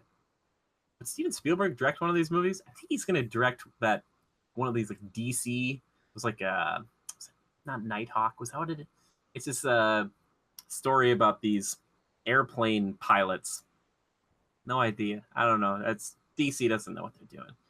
Just saying at this point, if not only the tree and the raccoon in Guardians, but now we've got Ant-Man and all the crazy stuff in Thor, if they can make all those super profitable, I mean, what? Marvel can't. Is Marvel really screwing that up? I don't know. What's going to be the thing that screws them up. That's what Levi's saying. I can't see anything in the near future. Yeah. But Inhumans, that's kind of like a blunder. But then they decided to not make that a movie. Just seems weird to me, the Inhumans. If you guys forgot about what the Inhumans was, it's kind of like X-Men almost, but on the moon. Seems kind of weird. They did the TV show about it. They debuted the first 2 episodes in IMAX, which I was like this close to going to see because I was like, oh, it's going to be like a big deal and really cool. Canceled that, which is probably a good thing. And it's really sad because you look back at like those old videos where it shows like all the stars meeting together, shaking hands, and they're like in front of this big screen, and it's like, look at the movies coming up, and Humans is coming. And it's like, oh my god. Now that's gone away. But if the Fox thing happens, if this whole acquisition takes place, which I really hope that it does, because there's a lot of other things going on. But as a fan, to see all these Marvel characters together, I would love to see it. I would love to see that. And to have the X-Men kind of fulfill that role of what the Inhumans were going to try to fill, that'd be really nice. And then once you get X-Men, you know who you get? You get Magneto and the Brotherhood of Evil, baby. Oh my goodness. I don't know who you get for a modern day Magneto besides like Mr. Fassbender, but you get like an older guy. You get him to be the father Scarlet Witch, bring the whole mutant aspect back into it. That'd be nice. Just to hear the word mutant once in these Marvel films instead of the term enhanced. We haven't enhanced in the field. You're killing me. Come on. It's like it's gotta be better. Be better than that. That's what I'd say. Where was I going with this? Oh yeah. Also, if they get Fantastic Four, it's not really the Fantastic Four or Fan-4-Stick. There's one you don't need to see in theaters or ever. If you're still listening to this, don't watch it. But if you get them back, you got Doctor Doom, baby. Oh, Doctor Doom. Oh, so good. One of my favorites of all time. He mixes the mystic and the mechanical. He's so cool. He's a dictator of his own country. Diplomatic immunity is his best superpower. It's one of my favorites. Then you get Galactus, which a lot of people like Galactus. I'll be honest with you. I didn't have a huge problem with them turning him into a super death cloud in Fantastic Four 2 Rise of the Silver Surfer. Silver Surfer was really cool in that movie, by the way. Like, very good. But I was never a big fan of the big purple man. He's just like a gigantic purple guy who goes around eating planets. That's fine. I just don't find him super compelling as a villain. Like with Thanos, they did a good job of kind of humanizing him. But with Galactus, how do you even do that? I don't know. I don't know how you do that. It just seems like that'd be a tall order. Fun right there for you. Oh, look at Levi's return. I have to come up with a new ladder, but yeah, I mean it's definitely in my top 5 now. Okay, top 5. Wow, that's high praise. We're talking like Infinity War and Doctor Strange, and we're talking Ant-Man 2, and we're talking Spider-Man, and this is not a good top 5 if you're kind of like Iron Man. No, it's not that I'm like but like Spider-Man, I'm trying to think of it like yeah. We'll have just some different discussion about that another day. But all right, fair enough. Well, you know what that means, that we're moving on from this magical discussion. Which, by the way, please everybody, let us know what you think of our review that we talked about here, what my review was like, and just your own review in the comments. Let us know. And if you haven't seen it yet and you want to see it, or you're like, I'm going to pass on it, or if you have any more specific questions, please don't hesitate to leave them in the comments so we can answer them. Because we want to do is we want to help you make an informed decision. That's what Critical Reviews is all about. Anyway, and by the way, like I said before, I like to be critical about these things. I was still having a hard time finding something wrong with this film. Ugh. All right, Levi. It's time to move into that segment on the show that you like to call, that I like to call, Timekillers. That's right. It's time for Timekillers. The games we've been playing, the movies we've been watching, the TV shows we've been viewing. Levi, besides Ant-Man, what have you been killing time with, buddy? I've been playing some Pokemon Go. Lots of Pokemon Go past couple months. Pokemon Go. Just had a very successful community Squirtle Day. We're having a vlog about that soon. It's taken me a while. I've been very busy, but trust me, there'll be a really fun and highly edited vlog of us walking around a park. Highly edited. There better be like Pokemon jumping around. There might be a Pokedex, and there might be Pokemon showing up in the Pokedex. That's awesome. Thank you. And no, I'd like it if we could cover another one of the community days when I'm home. But yeah, we've been playing Divinity every other week-ish.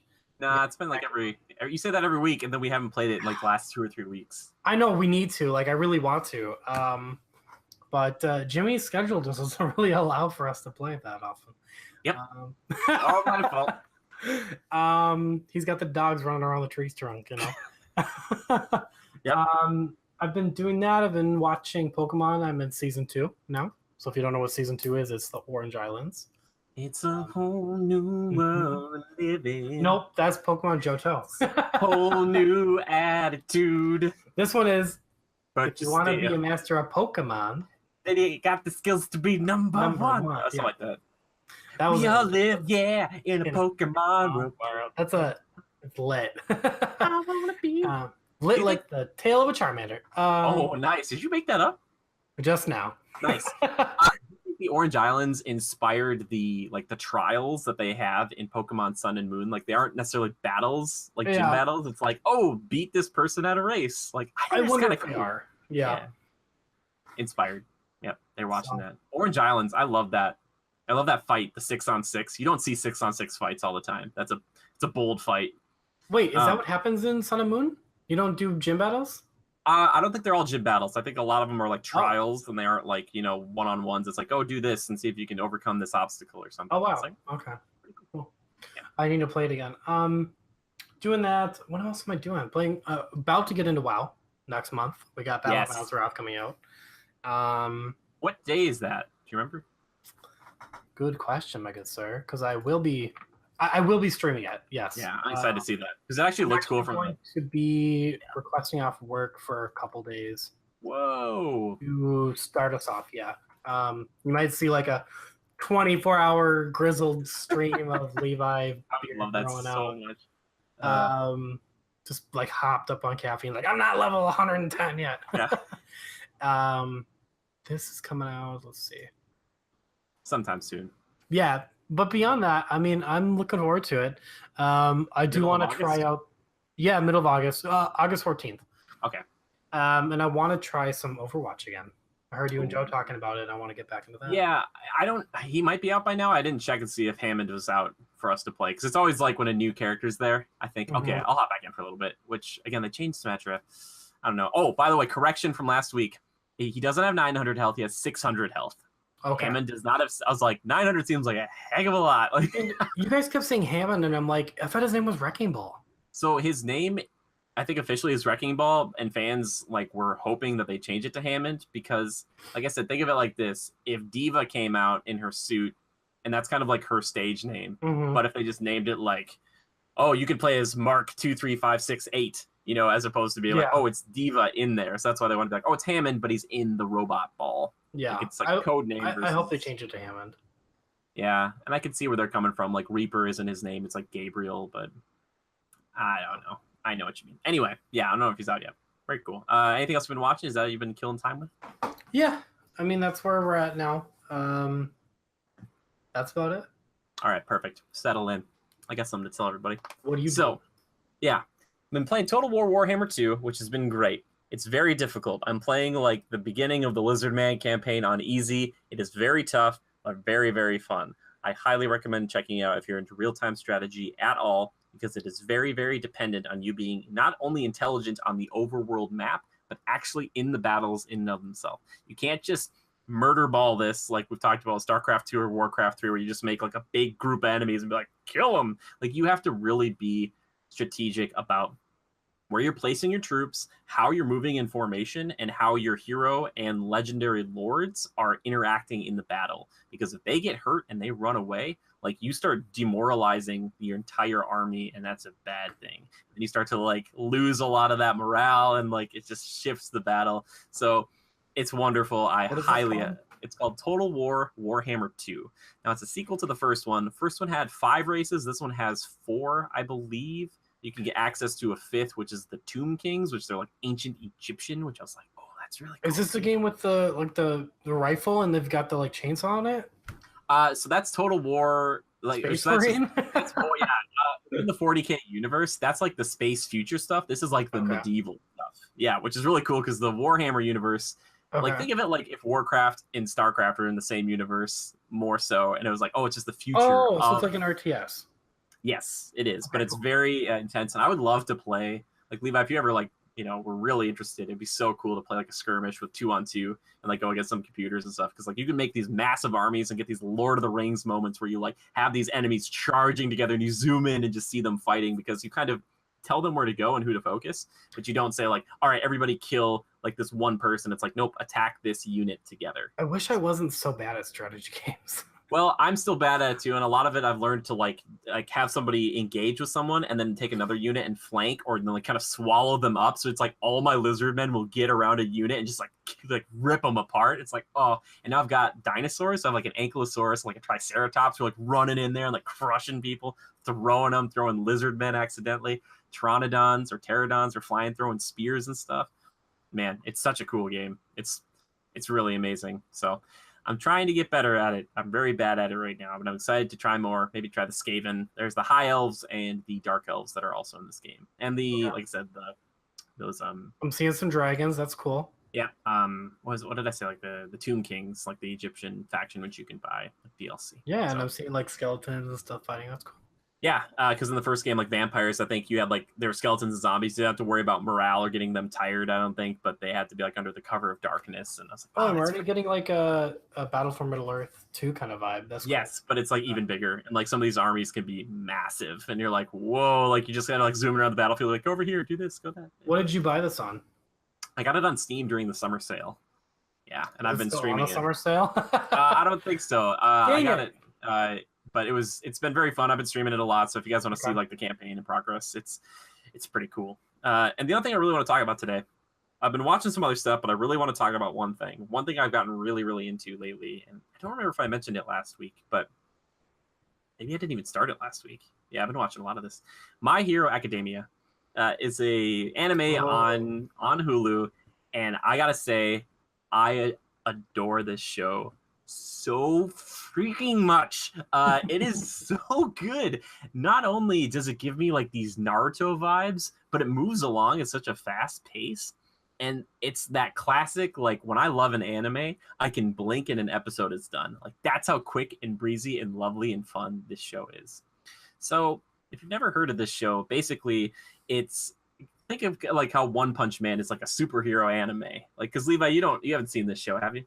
I have not, but I know that a lot of people are talking about this show. Yes, and it's well deserved. Because like I'm not sure, and I'm watching the dub, which a lot of people are like, how dare you have to watch the subtitles? I got a couple questions for you. So yeah, the first one is that the English dub is phenomenal. The guy, I think it's like Chris Sabat, the guy who plays the main hero All Might, who I'll talk about in a second here, does just an incredible job. Anyway, so it's this world filled with people. 80% of the people have quirks or these uncanny abilities, as the main person describes it, which are like superpowers. And that means that superheroism has become like the main profession for a lot of people. They still have villains and bad people who have special powers and they gotta fight the villains. But like they still have the cops, but it's mainly superheroes, like a lot of superheroes. And some people have quirks or abilities that really lend themselves to this type of thing. Like there's this woman who can like turn into a giant and fight crime, or there's this guy who can kind of turn, he's got like tree branches all over him and he kind of uses that to attack and help people. And the main person, his name is All Might. He's like this Superman-esque, perfect, picturesque hero who's going to show up and he's just, I am All Might, and he's going to save the day, as I just like rip out my headphone jacks. And he is like the guy that everyone fears, is the guy everybody respects. He's the guy that, the world has been watching. He is he's known as, what do they call him? Like, he's like not the eternal peace, but he's like the one true peace on the planet. Like when All Might shows up, it's like, it's all over because he's like so strong. And he's this like kind of enigma because not a lot of people know about him besides just being a superhero. There's one time that he even like saved 1,000 lives by himself, just saving people, but he's just smiling the whole time. And that really inspired our main character, Midoriya, who looked at him as like, he was like, I want to be this guy. I want to be like a superhero. But he didn't have a quirk. He didn't have any superpowers at all. It's like, oh crap, like how am I supposed to be a superhero now? Well, a chance encounter with All Might. And guess what? Maybe he can be a hero. Maybe he just can be after finding out the secret of this superhero. The show is just wonderful. All the characters are super good. And like I said, it gives you those Naruto vibes. It's the same company, I think the animation company who did, they're called Bones. I think they did Soul Eater, which is another one of my favorite. I love Soul Eater so freaking much.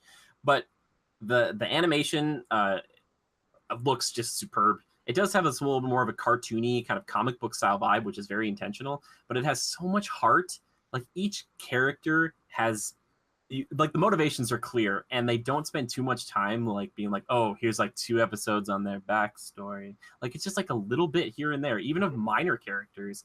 And it just really does a good job of letting the show breathe in between the fights and all the trials and tribulations of becoming a superhero, especially being in this kind of superhero high school that a lot of these kids get into. And yeah, I love it. I'm so excited to see where the show goes, and I just want to watch. I just keep watching it. Like the other night, I watched like 3 or 4 hours of it straight, and I was just like, like I'm like, this is so good. So, a couple questions for you. Yeah, hit me. Dub is good. Yeah, I thought it's wonderful for me. I like dub, and I know people are like, man, dub. I like dub. Well, late at night, I'm tired. I don't want to read late at night. Yeah, I'm I don't sorry. want to read that shit. It's distracting from what's going on. Second question. Sword Art Online Yes. Also moves at a really brisk pace. Too brisk for me. Yes, that one moves too fast. Yeah. That's my big question. I feel like it doesn't take time to breathe. And I feel like if that show had really slowed down, it would have been a better show. Issue with Sword Art Online is that first like season covers like how many ever it was like months or years. It's like 100 levels. It's like what the heck? No, it's not like that at all. And by brisk, I mean look at it like this, Levi. Let's say you met Naruto, Sasuke, Sakura, and Kakashi in the first episode, and like their team was already doing the bridge builder mission in like episode 2 and 3. Oh wow. I think, and like finishing that up, and then like the tuning exams immediately followed it. Like it's not exactly that, but like the second season after the first like little season, which was like 15 or 20 episodes, not very many, and they go right into like basically like a tuning exam, which is like, but it was so good because it was like really fast. And the other thing is too, some of the fights they have later on for this like tuning exam, they jump into like midway, because some of these fights aren't going to last. Like those tuning exam fights take for freaking ever, and I love it, but it's like everybody's got to slowly walk out there. And then another person, it's like, no, these go cut to mid-fight. They're moving. They're fast about it. It's really quick. Is it kiddie? Is it more like adult kind of thing where like there's some blood and like there's some violence? There's some blood and violence for sure. Yes, no, there's definitely is. Now that I think about it, yep. So basically what happens is kind of a spoiler, but All Might, this the superhero that Midoriya, our main hero, finds him one day. He kind of helps him in a weird way. He decides to take him on as a pupil, and to basically get this power that All Might has, it's called One for All. He like gives him a strand of his hair, and he says, "Eat this." And so he basically gets this One for All power, but this power is so strong that every time he tries to use it, it like breaks him. So like if he does even like a flick of his fingers using this power, which can create like a crazy wind gust or like a huge kind of like almost explosion, it'll break his finger. And then he can't use that.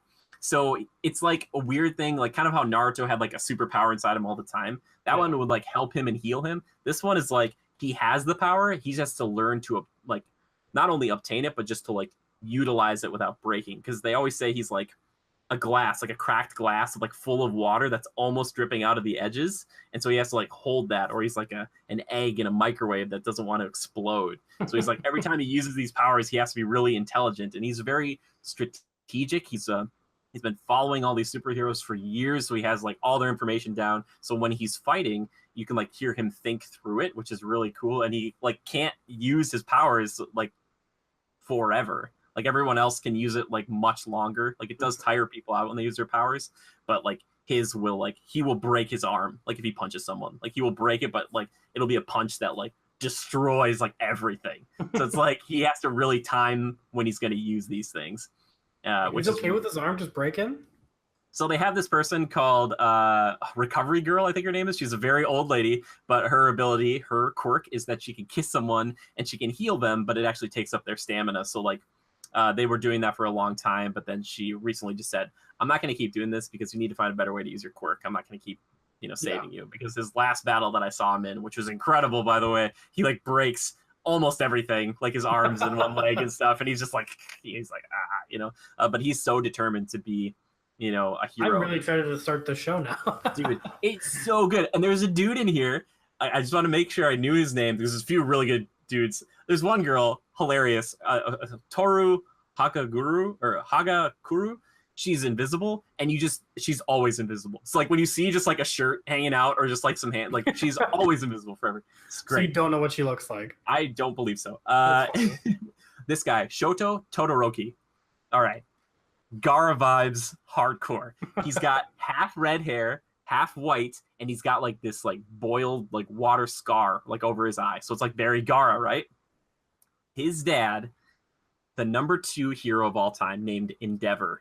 Guy hates All Might because All Might is like the main hero that everyone knows and loves, and he's never been able to like beat him, as far as like being a better hero.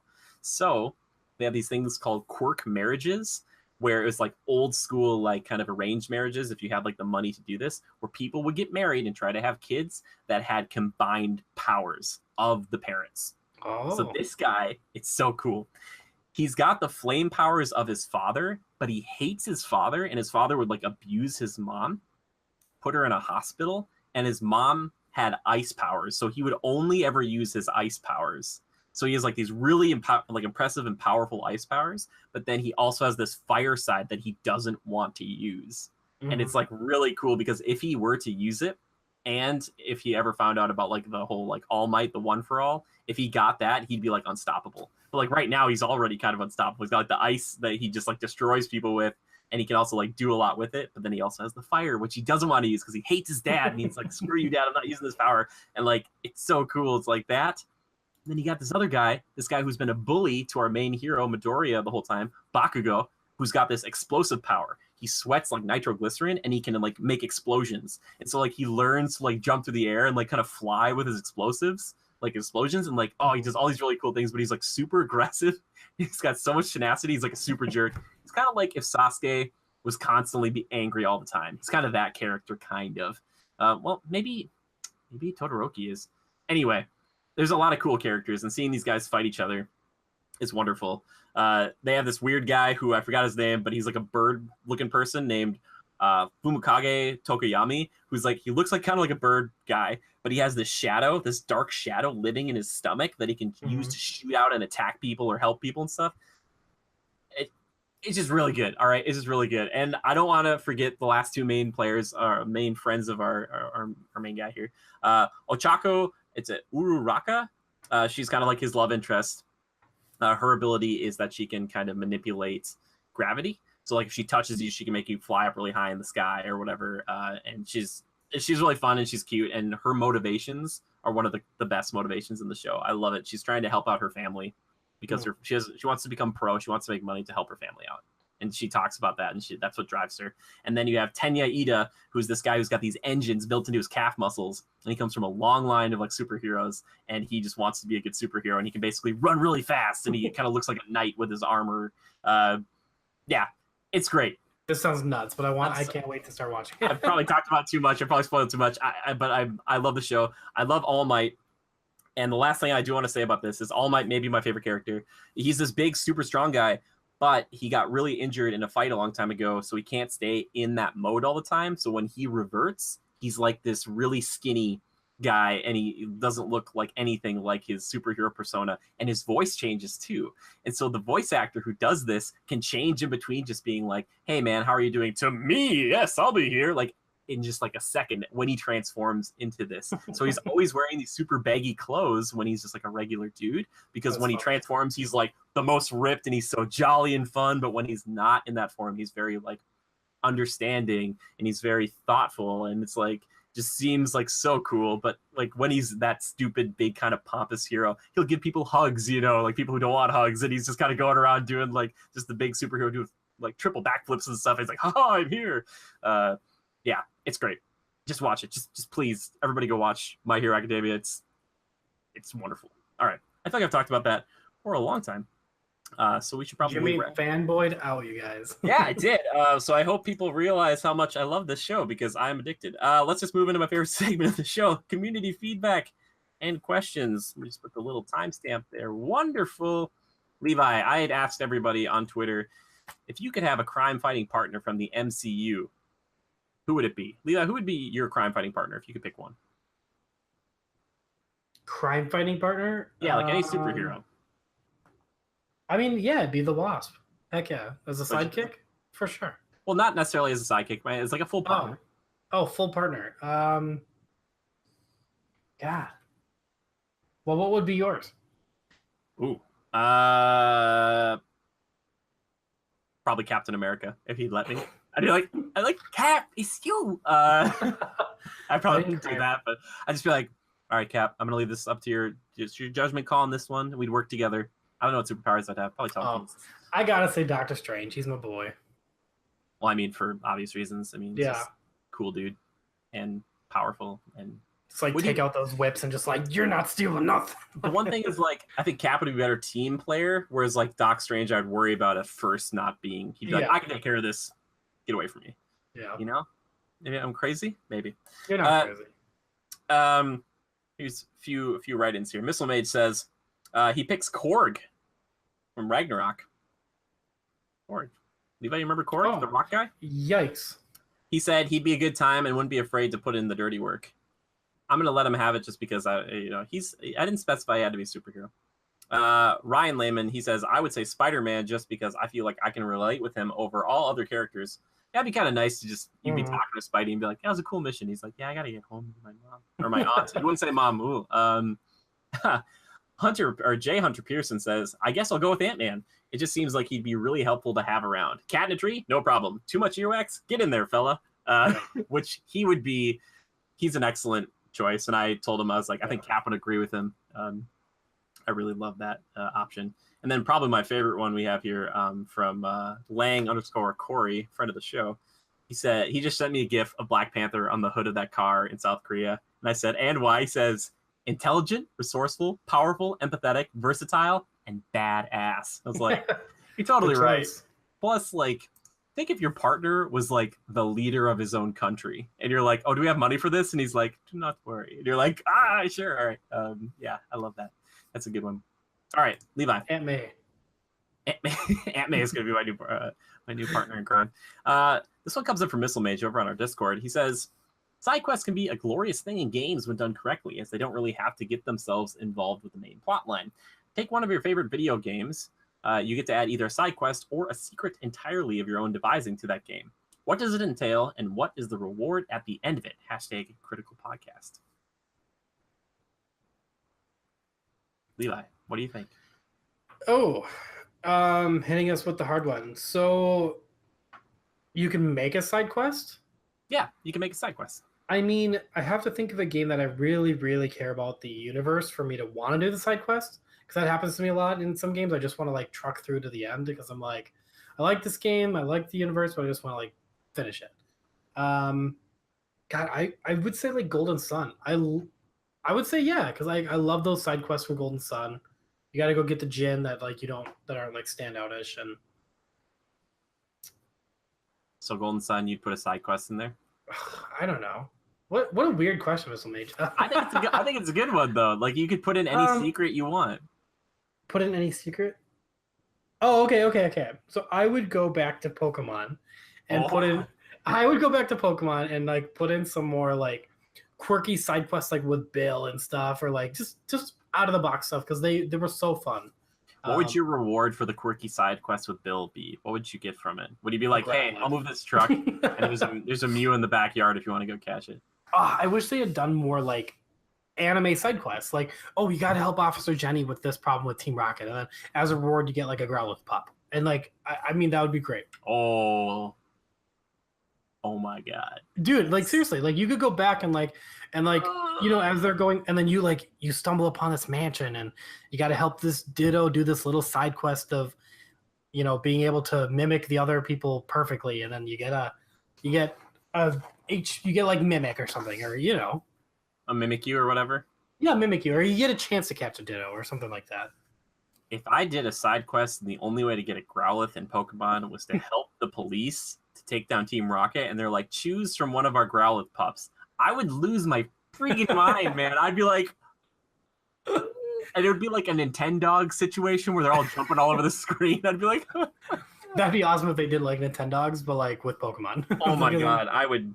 Oh, they have that actually. The new Pokemon you can pet and stuff, and that'd be cool. Or maybe, you know, you could catch all those Pokemon at the very end of the game, but they'd say like, hey, if you want to catch them earlier, here's like a spot to do this side. Yeah, because sometimes you like want a certain Pokemon, like me. On my playthrough of Yellow recently, I wanted a Cubone early. Can't get it until like Pokemon Tower. It's like, oh no. Rare too. Go to this school and beat the last girl, and you get her Cubone or whatever. Oh yeah, there's that girl there. Yeah, that'd be kind of fun. Yeah, good call, man. For me, I was thinking Darksiders 2 side quest. You get to go, and they're like, hey, you know, you you talk to the guy who his name I forget, the Black Hammer or whatever his name is, and he tells you, you know what, you know you love the Harvester, like your big scythe when you switch into your like Death, you know, Reaper form, but you can't always use it. How about I tell you that like I will make you this item, this gauntlet that will allow you to do that. But what you have to do this is you have to go into the Citadel, or to the Cathedral, I should say, the Twilight Tower or whatever from the first game, and go it will be completely open. You don't have to do the dungeon. But you walk all the way up and you have to fight like Tiamat or one of like the main bosses of the game. And you have to go through like these rigors of like these old bosses to kill them all, like finally, or do something like that, like a special thing to get this thing. And then you can have like his harvester in his hands at all times if you want to. That would be cool to me. That's what I would like. That's what I would love. Levi, we're going to end on a quick game that he also sent in because I want to. He put these games together for us last week and I didn't use them. I apologize. Also, one other quick question. We got this from Anna last week. What's the most America thing you've ever done? America thing. What's the most America thing you've ever done, Levi? Like a hot dog while holding a sparkler? Drinking beer on a pontoon. I think eating like I'll say I ate like a deep fried candy bar once. I feel like that's pretty American. Yeah. I mean like just drinking beer, listening to country music on a pontoon. That felt like super American to me. I grilled hot dogs on the 4th this year, which and that's the fireworks. Yeah, which is pretty good. All right, here we go. Rotten Tomatoes tomatometer is often used to judge the success of a movie. Can you guess which movie has the highest approval score from the critics? Levi, you ready for this? All right. Shoot. This one contains 2 of the top scoring Marvel films. Which one gets the highest score, though? So Black Panther, Iron Man, or Captain America, the Winter Soldier? Which one gets the highest audience score, not critic score? This is the highest critic score. Oh, critic score. Okay, so say them again. Yes. It is Black Panther, Iron Man, or Captain America, the Winter Soldier. Black Panther. Black Panther and Iron Man are actually the top 2 scoring Marvel movies. 97% and 94% respectively. Captain America, 89% though. I thought Captain Winter Soldier would be higher. Iron Man was at 90, and then like Black Panther's at 94, right? Iron Man's at 94 and Black Panther's at 97. Oh, nice. Wow. Jeez, from critics. Wow. These Marvel ensembles are very close with only 1% separating the 3. Which one edges it out? All right, you ready for this? Captain America Civil War, Marvel's The Avengers, and Guardians of the Galaxy. Avengers and Captain America. Because I know Avengers didn't do... Which one's the top one? It was Captain America was the top one, and Avengers was lower. It says here that the original Marvel's The Avengers, 92% approval. It says that's the one that gets the top. Oh. Apparently that beat out Civil War and Guardians. Wow. Okay. I don't agree with that, but okay. Yeah. Last superhero one, he says, these 2 Spider-Man films can be argued to be the best 2, or be the 2 best. One tops the other by a whole 1%. Which one is it? Spider-Man 2 or Spider-Man Homecoming? Spider-Man 2. That is Homecoming? Correct. Nope, Spider-Man 2 takes it 93% and 92%. He says, I love both films, but the big question is, which film has the better villain? Is Doc Ock better or is Vulture better? I think Doc Ock... We had Doc Ock and we had Goblin. So no, kind of, yeah, but I think it's just focusing on the one. Yeah. I feel like somehow Alfred Molina stole the whole like pseudo dad thing. They did it again, but he did it even better. Plus, he was like a better, I think, like threat to Spidey, because like he's such a physical threat. Doc Ock. Yeah. I liked how he got around. I thought it was super cool. I think that he's actually a really cool villain. I hope we get to see him again someday. So, do you think is he in Sinister Six? Yeah, he sometimes leads the Sinister Six. That's awesome. Oh, man, sign me up. I love that. Do we think he's better, though, than the Vulture? Like, I think... No, the Vulture... No, the Vulture killed it. He had that sinister vibe, and then when you found out that he was her dad, I'm still shocked from that. Sure. Yeah. Yeah, I feel like that's probably a good one to end on. Are you saying Vulture is better than Doc Ock in the film? I'm saying by a small margin, yes. Oh, it's so hard for me. I don't know if I could pick. They're both amazing. Yeah. I don't know if I'm going to pick. I love them both. I love them both so much. Anyway, if you ever have a question or a topic or anything you want us to talk about here on the show, you can tweet at us. You just have to tweet the hashtag Critical Podcast. You can tweet at our official account, which is @GoCritical. It's capital G and a capital C. Or you can tweet at me personally. I'm at JimmyGood013. If you'd like to tweet at Levi, though, you can tweet at Levi Fletcher.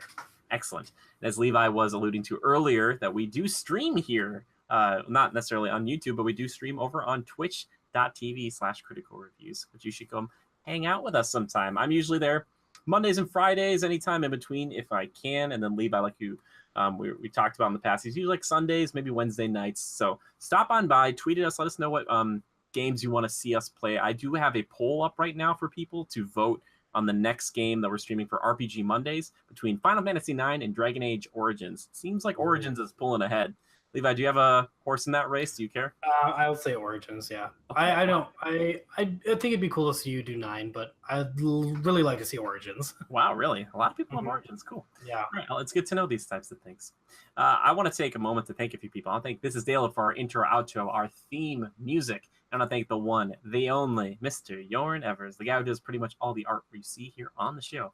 Jorn's working on a special project, which I will discuss in this brief synopsis right now.